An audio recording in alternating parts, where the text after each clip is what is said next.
My name is Dr. Miriamne Ara Krummel, and my research interests are largely medieval studies.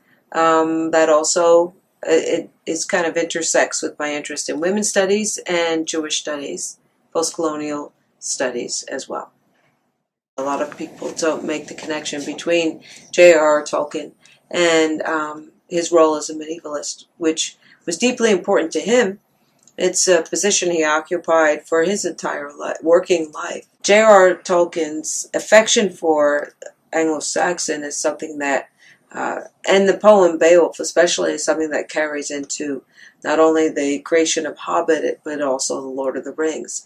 And it's something that I'm very interested in because I love the fact that one of the monsters in the Lord of the Rings, the Orcs, is actually something that comes directly from the Old English Beowulf. So I'm going to read you a line from the Old English Beowulf where Orcs are mentioned.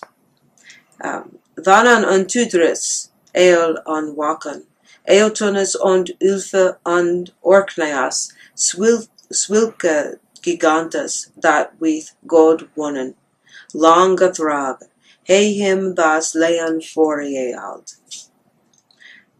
The Orcs und Orkneas have never really been fully described.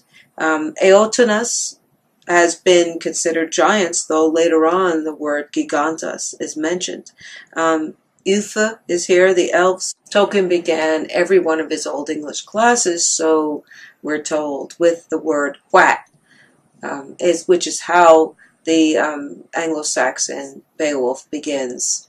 And that's one of the reasons then that I picked up this piece and wanted to write about this exhibit, is because I think it's very important that we not forget that Tolkien was an Anglo-Saxonist and an incredible imagination, yes, but part of that imagination was traveling down the fens and the roads of England, and was doing that alongside elves, orcs, Eotons, and gigantas. I think Tolkien also would want to be remembered as the medievalist who had an incredible passion for Beowulf.